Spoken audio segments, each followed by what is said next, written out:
C'est un plaisir pour moi d'être ici aujourd'hui. It's a pleasure and a privilege for me to be here this evening as a representative of Education International. It's the global teachers union. Actually, we encompass 245 organizations and represent over 29 million members, teachers and educational workers who work at the elementary, the secondary, and the post-secondary level as well. And I'd like to preface my remarks this evening by saying two things. First, it's a daunting task to be the final speaker after other eloquent speakers, and in particular the students who were here this evening, who delivered such an effective message, and they really delivered a message about, they epitomize what we're here for and what our focus should be on over the next 2 days. I'd also like to preface my remarks by thanking those people who are responsible for organizing this event and bringing together this coalition, because we are here to focus on an incredibly important topic and a cause that I firmly believe we must advance as a collective in this country.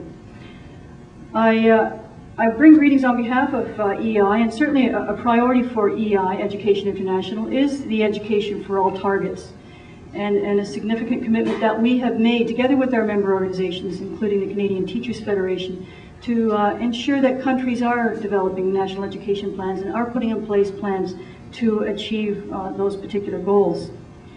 We applaud the formation of this new alliance, the Canadian Global Education Alliance, as well as this forum. And I would assert that it's very important, not only because this is Global Action Week, but I would assert that it's important from 3 vantage points. First and foremost, I believe it's important when you look at the international educational context, and some of the speakers have alluded to those statistics, which are so alarming and almost incomprehensible for us here in the city of Toronto and as residents of this country. There are 105 million children in this world that do not have access to education. They can't even walk in the door of a school and sit at a desk or sit in a classroom. UNICEF, in their report on the state of the world's children, actually estimated at 121 million children.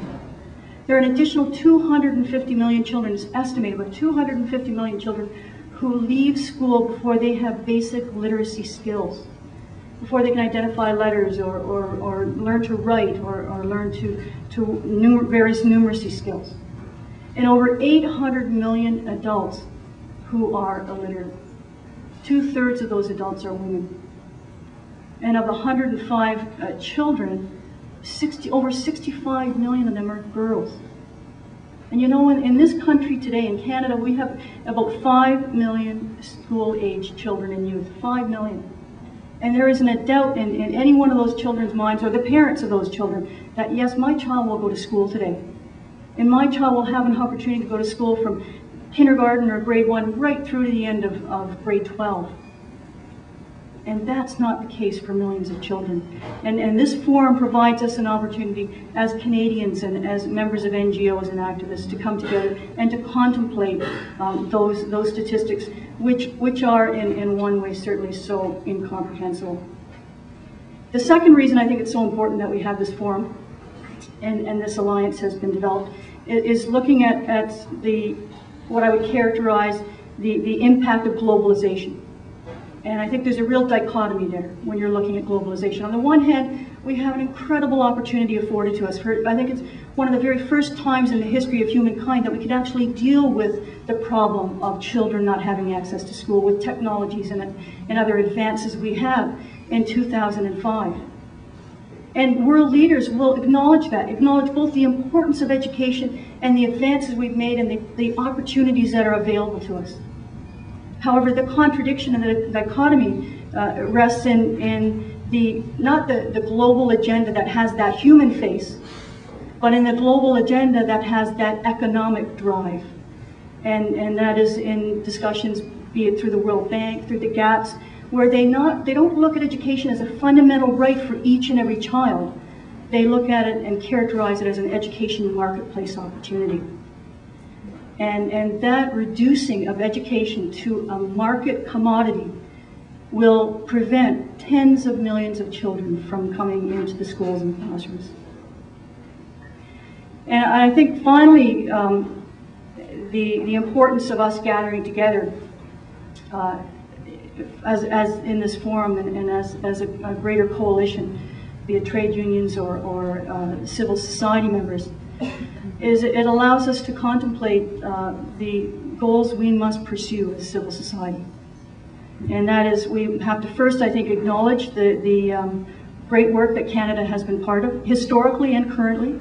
Lester B. Pearson, a former Prime Minister, was the one who set that international target of 0.7% of GNI as a target for international development. And it's been accepted internationally and actually achieved by other countries in terms of timelines. Canada's been at the forefront in terms of peacekeeping and eliminating landmines.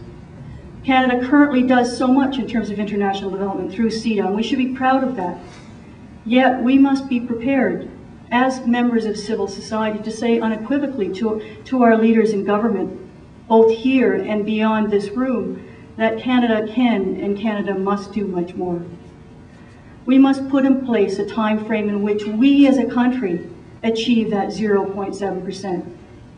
We must go to the G8 forum and be at the forefront of leading discussions in terms of relief of international debt.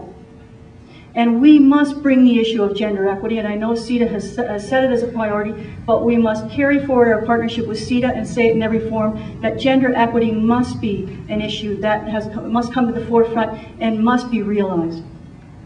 And finally, and Canada has done this in the past, but I believe I firmly believe it's important that as further talks take place, that Canada continues to insist that education is never reduced to a marketplace commodity.